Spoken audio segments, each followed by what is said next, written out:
তিনি সকল কাজকে সফলভাবে এগিয়ে নিয়ে যাচ্ছেন। আমরা পুরো ঢাকা শহরকেই সুন্দর করে সাজাতে চাই। আমাদের মাননীয় প্রধানমন্ত্রী যে ক্লিন সিটি গ্রিন সিটি করার প্রত্যয় ব্যক্ত করেছেন, তার অংশ হিসাবে এখান থেকে আমরা শুরু করলাম।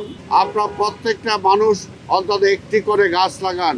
ঢাকা দক্ষিণ সিটি কর্পোরেশনের আওতাধীন গুলিস্তান 0 পয়েন্ট হতে হোল্ডের ইন্টারকন্টিনেন্টাল পর্যন্ত মিডিয়ান ও ফুটপাতে সৌন্দর্য বর্ধনের জন্য ফুল গাছ সহ ফুলের টব স্থাপনের কাজ আমরা এখানে শুরু করলাম। এই রাস্তাটাকে একটা আইডিয়াল রাস্তা হিসাবে আমরা একটা মডেল রাস্তা হিসাবে আমরা গ্রহণ করতে চাই।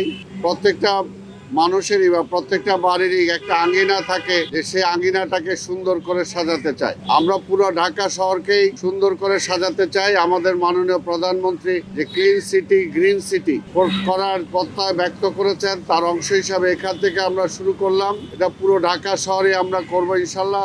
এর পরবর্তী পর্যায়ে ধানমন্ডি পুরো রেসিডেন্সিয়াল এরিয়াটাকেও আমরা সুন্দরভাবে ঠিক এমনিভাবে ক্লিন সিটি গ্রিন সিটির দ্বিতীয় ধাপে আমরা নিয়ে আসবো এবং সেখানটাও সৌন্দর্য বর্ধনে আমরা জন্য চেষ্টা করব। রাস্তাটির সৌন্দর্য বর্ধনের লক্ষ্যে বিভিন্ন আকৃতি ও নান্দনিক ডিজাইনের মোট 54টি ফুলের টব স্থাপন করা হবে।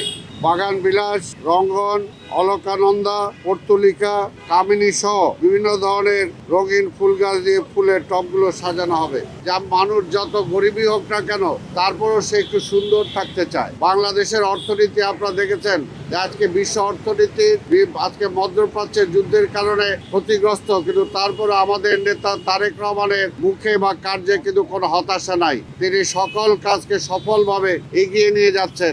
আমরা বিশ্বাস করি বাংলাদেশ মাথা তুলে দাঁড়াবে। 17 বছর যে আমাদের গ্লানি ছিল, 17 বছর যে না পাওয়ার বেদনা ছিল, আমরা এগুলোকে ঝেড়ে মুছে ফেলে দিতে চাই। আমরা সামনের দিকে এগিয়ে যেতে চাই। তাই আমরা আপনাদের মাধ্যমে নগরবাসীকেও বলবো, আপনারা প্রত্যেকটা মানুষ অন্তত একটি করে গাছ লাগান। তাহলে ঢাকা শহর আজকে সবুজের শহরে রূপান্তরিত হবে।